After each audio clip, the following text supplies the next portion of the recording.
vedare tinokuchingamidzai zvekare kune chimwe chirongwa pano paZim Facebook Secrets and Confessions. Tadzoka zvekare nemamwe mamessages. Regai tibva tapinda mumamessages edu atadzoka takakubatirai. Hey, zvakangoma hazvo veduwe. Message yekutanga yakamira sekudai so. Hanzi makadi zvenyumukoma, ndinokumbirawo kuti munge muchindiposterawo nyaya yangu makaviga chitupa changu. Zita rangu ndinonzi Chipo, not my real name. Hii mukoma Nash, inini I am a woman who is aged 36 years old. So inini ndazosvikawo pakuzviudza kuti kureurura zviri nani, but ndaifungidzira kuti kuconfessa it is such an easy thing kuburikidza nekuramba ndichingoteerera maconfessions. Ndigerewo munomu munyika yevatorwa, but mukoma handizivi kuti ndaita mavoice notes mangani ndichiti paya pandinenge ndava kuda kunoreurura then ndobva ndangodeleta voice note riya. It is very hard to confess, but ndazongosvika pakuzviudza kuti let me just say it is because I have been keeping this in my heart like since last year. Zvino izvi ndakazviita gore rapfuura, but kana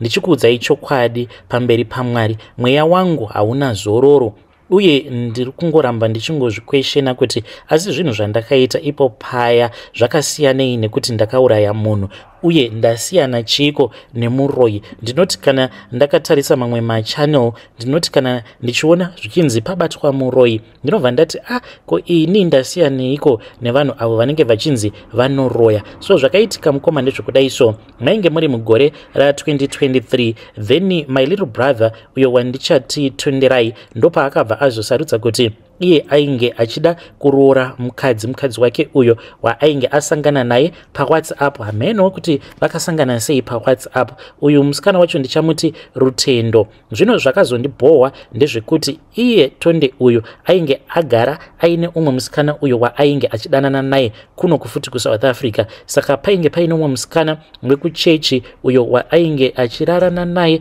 ende mufunge zvenyu paakatanga kudanana naye musikana uyu, ndakamuti musikana uyu achiri mwana mudiki because she was 17 paakatanga kurara naye. Ndikabva ndati make sure kuti munhu uyu uri kuda kuzomuroora, but later on akabva ati ane kamwe kakarekta kakadhakwa even though ndichimuda, but now zviri nani kuti ndisashandisa moyo wangu kana kushandisa mafeeling but kushandisa pfungwa dzangu. Ndopa akabva achizosangana neuyu wake Rutendo paWhatsApp. Pasina kana nguva ndokubva munhu atouya kuno zvikatonzi atova nenhumbu. Saka nhumbu iyi iri kufanira kuti inge ichizowandisiwa jiki paya. Nhumbu iya zvikabva zvanzi yabva, then ndokubva vatotanga kutoronga zvekuti vainge vachifanira kuti vange vachichata. Vakatorana nemusikana wake nehama yemusikana, ndivo avo vakabva vaenda vari vatatu kudaro. Ndokubva azongonotora vamwe sekuru, ndokubva vazoenda vakabva vanoroora isusu tisipo. Zvinova zviri zvinhu zvekuti zvakabva zvandirwadza, but vamwe vose mukadzi uyu vakabva vangomugamuchira, but ini handina kana kumbogara ndakamufarira. Ndakaona sekunge ainge ari type iya yekuti inenge ichikontrola murume. Mukati memwoyo mangu ndakabva ndatanga kuva negodo, then ndikabva ndazoti but inini why is it ndakambotambudzika muupenyu mushure mekunge ndaroorwa nemurume wangu, because mushure mekunge ndaroorwa nemurume ndakabva ndaita 5 good years ndisingakwanise kubata mwana, ndichifamba ndichiita sei. Ndikabva ndati uyu why is it zvinhu zvake zvichingoita nyore nyore but zvangu zvainge zvichirema. Ndikabva ndati uyu haasi kufanira kuti ange achizoenjoya relationship nemarriage yake. Handiti iye akaparadzawo marriage relationship yeumwe yainge ichifanira kuzoenda up in a marriage. Ndikabva ndati naiyewo ari kufanira kuti ange achimbotambura. Zvino mukoma Nashi zvandakazoita ndezvekuti vakati vati garei vanhu ava, ndikabva tanga kuda kumuona Rutendo uyu muroora achitambudzika. Ndainge ndapindwa nemweya wegodo, ende ndikabva ndazotsvaka nzira yekuti ndinge ndichivhiringidza upenyu hwake. Ndakabva ndazoenda kune vamwe avo vandaiziva kuti vainge vari n'anga vanobva kuma-areas ekwedu. So ndaitoziva kutoti ainge ari munhu wekuti aikwanisa kundibatsira, no question asked. Apa ndakabva ndatanga ndavatengera foni gogo ivavo. Ndakavatengera foni ndikabva ndazoibatisa pabhazi, ndokubva ndazoenda the following month. Ndakati ndasvika kuya vakanditenda chaizvo.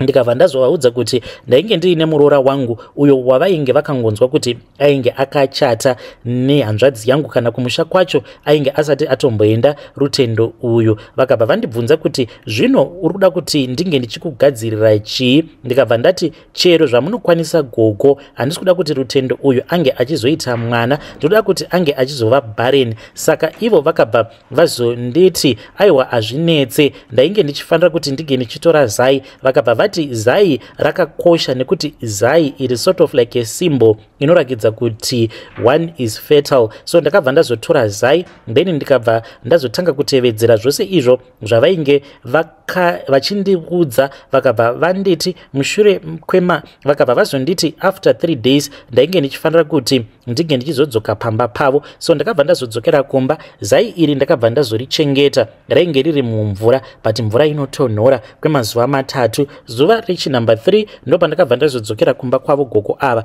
ari makuseni. Vakabva vazonditi ndainge ndifanira kuti ndige ndichizoperekedzwa nevamwe vazukuru vavo. So nevazukuru vavo ndo patakabva tazotanga kufamba. Takafamba kane mukoma, takatanga ndo pandakabva ndazotorwa nevazukuru vavo ndokubva tanzi tinge tichishandisa imwe motikari. Vakadhiraivha vazukuru vaya vagogo nesango mukoma kuzonosvika tasvika pane imwe nzvimbo yekuti kana motikari yainge yava kusakwanisa kuti inge ichifamba, ndokubva tatanga kufamba netsoka. Takasvika mune imwe nzvimbo yekuti I think haitombozivikanwe nevanhu vakawanda, ndokwatakabva taenda kuya. Zvino ndakabva ndazonzi ndainge ndichifanira kuti ndige ndichinopinda mubako ndiri ndoga. Apa ndakabva ndatoudzwa nevamwe vazukuru vagogo kuti mubako imomo mainge mutori nemapfupa evamwe avo vainge vachinzi vainge vakashayika panguva yehondo. But mukoma ndakati ndinopinda mubako imomo ndaita kunzwa hana yangu ichirova, even though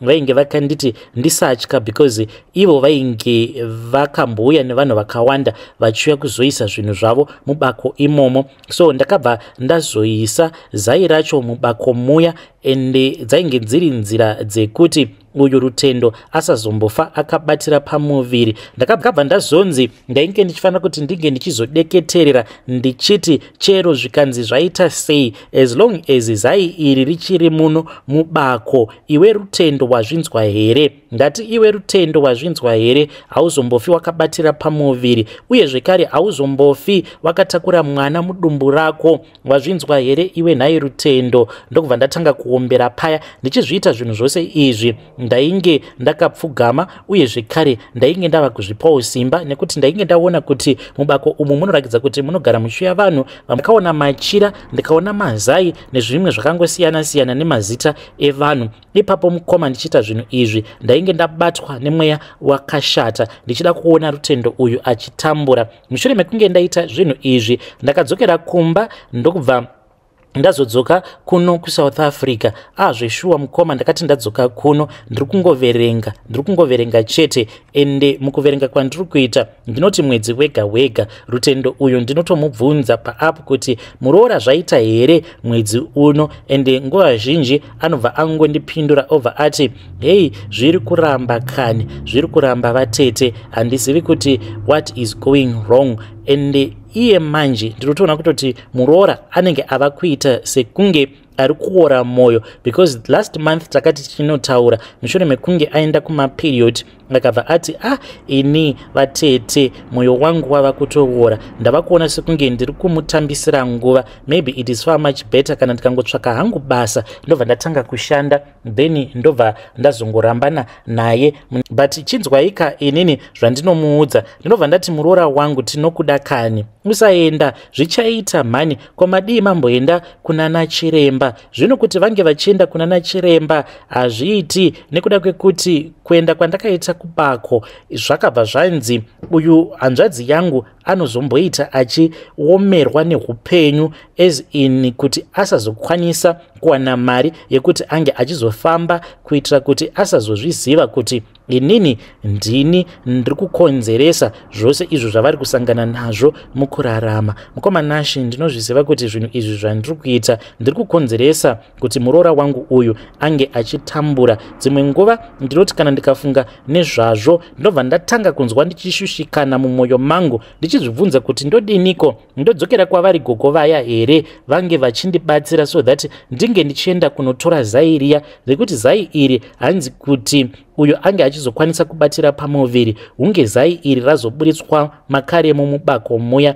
Dai ndaikwanisa kuenda hangu ndiri ndega netsoka, but Mukoma Nashi kwacho kwatakaenda kumakwiringwindi kwekuti kana nemota haungambokusviki, kana direction yacho handichatomboizivi, kana paine munhuwo ane mazano ekuti ndingaita sei kuti ndinge ndichigadzirisa zvinhu izvi, ndinge ndichiita hangu reverse. Ndinokumbirawo kuti munge muchindibatsira. Handichadakani kuti uyu muroora wangu ange achitambudzika nekuda kwezvandakaita. Ndinoda kuti ange achizovawo nekahupenyu kari nani, ange achizovawo nemufaro, akwanisewo kuzobatirawo pamuviri. Ndinokumbira ruregerero kwaari muroora uyu, uye zvekare ndinoda kukumbira ruregerero kuna Mwari, and I hope kuti vedare vachandibatsirawo. Hey, vedare ndo message iyo yandakatumidzirwa ichibva kuna vahanzvadzi vedu. Ngatizamei kuti tinge tichitaura navo vahanzvadzi vedu ava mucomment section, but zvamakaita vahanzvadzi zvakashata. Imimi hamungati nekuda kwekuti makambotambura pamakapinda mumereji, mukamborambwa navana mwene venyu, mukazotambura hanzi for 5 years ndisingakwanise kubatira pamuviri. Now you want to punish another woman. Izvo zvekuti vakasangana sei hazvitomborina kana basa. We are in the age of social media. Vanhu vazhinji, especially vana ava vari kutokura, vachatopinda mumamarriages through social media. Saka izvo zvekunzi nekuda kwekuti vasangana pasocial media, it does not even matter at all. Hongu vakasangana paWhatsApp and they fell in love. So what?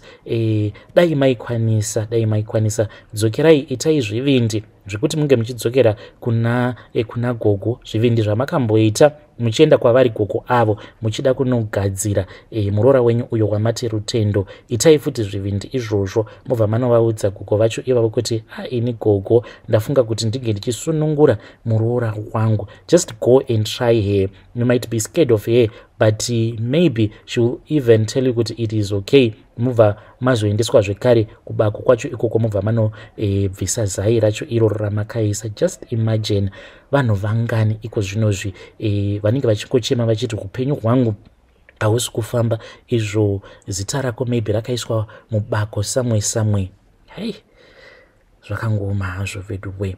Regedzai tibva taenda panyedu inotevera. Nyedu inotevera yakamira sekudai. Hanzi makadi zvenyu Mukoma, ndinokumbirawo kuti munge muchindiposterawo nyaya yanguwo makaviga chitupa changu. Inini ndauyawo pano ndiine confession yangu iyo yandiinayo. Mukoma Nashi, ndakakorawo ndiri nherera, but ndiri nherera kudaro Mukoma ndainge ndichichengetwa nehama dzaamai. Chinonyanya kundirwadza ndechekuti ndakasvika pakuzobatwa chibharo nabamunini avo vainge vari murume waamai nini, muning'ina waamai vangu. Amai nini pandakada kuvaudza vakabva vazondirova. Amai nini ava vachiri vapenyu, but bamunini zvavo vakashayika. But ndakaramba ndichingoshingirira Mukoma. I never thought kuti I will end up having the life that I am having right now. Chinode kurwara kwavo kwavari kuita most of the times amai nini vanotouya kuno. Murume wangu ndiye sometimes anotoenda obva atonovatora achiti mai nini varwara kani, let me go and collect here. So sometimes ndinotombofungidzira kuti mai nini ava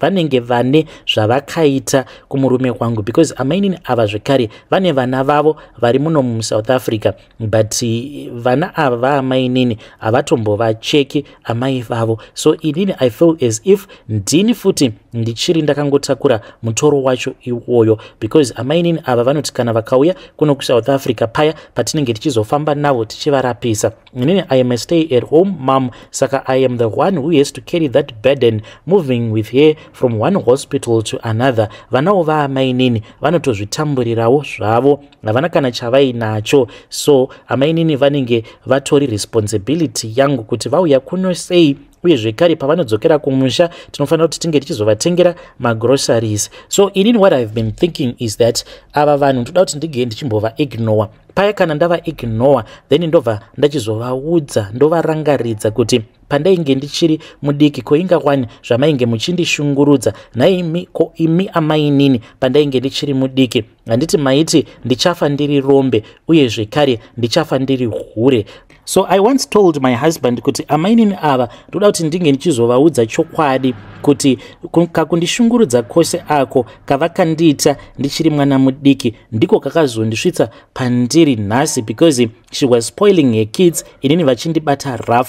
Vana vavo iko zvinozvi vanongotambura ende havana kana chavainacho muupenyu because she was spoiling them ende vachindishungurudza inini. So I became independent at a very young age, but murume wangu manje pandakamuudza kuti inini I want closure from her, ndokuda kuti ndige ndichizovaudza kuti even though ndakabatwa chibharo nemurume wavo, she thought that I will never get married, but I am married. But murume wangu akabva anditi kana amainini kana ukavaudza zvose izvo vari kuda kuti unge uchizovaudza, ziva kuti iwewe neni panapa tinobva tatanga kunetsana, hanzi uchamutsa dzimwe hondo dzekuti haukwanisi kuzodzipedzisa uri wega. Ndikati what are you trying to say? Ndokubva angonyarara paya. Ndakati ndakamutarisa ndikabva ndaona kuti murume wangu ainge ava kuita sekunge munhu ainge atogarwa, in which I strongly suspect kuti maybe murume wangu uyu anenge akagadzirwa naamainini, because pahama dzangu dzose murume wangu iye anoda amainini vangu more than any of my relatives. Anotosarudza kuti dzimwe nguva ange achivatumidzira mari in secret, and kana ndichiti murume wangu anotumidzira amainini vangu mari in secret, ndakabva mukutarisa phone yake ndokubva ndatarisa pamaorders ndikabva ndaona kuti painge paine imwe order iyo yaakaitira amainini yainge iri order ye$330 US. Zvinova zviri zvinhu zvokuti zvakabva zvandirwadza. Ndakati ndichida kunomubvunza ndokubva atanga kupopota. So ndiyo nyaya yangu iyo mukoma. Handiziviwo kuti vedare vachati kudii pamusoro penyaya yangu. Vedare ndo message iyo yandakatumidzirwa ichibva kuna vanzvadzi vedu. Hanzi murume wangu the reason as to why ari kuti no, just let it go, because hanzi ivo amainini ava hanzi vane problem, hanzi moyo wavo, she is a problem with her heart. Saka hanzi murume wangu anoti munhu kana aine that chronic illness, you have to be very careful about the things that you tell her. Saka hanzi anoti kana paya ndikati ndikuda kuvaudza kana kuvatuka paWhatsApp, anobva ati kana ukangovatuka ukanzwa zvichinzi vaita heart attack kana stroke, ziva kuti unenge wamutsa dzimwe hondo mumba mako, hondo dzekuti hauzokwanisi kudzizorodza. Saka mukoma ava tingati, is he just a caring man or pane zvavakatoitwa mukoma vedu ava? Ngatitaurei navo vanzvadzi vedu mucomment section.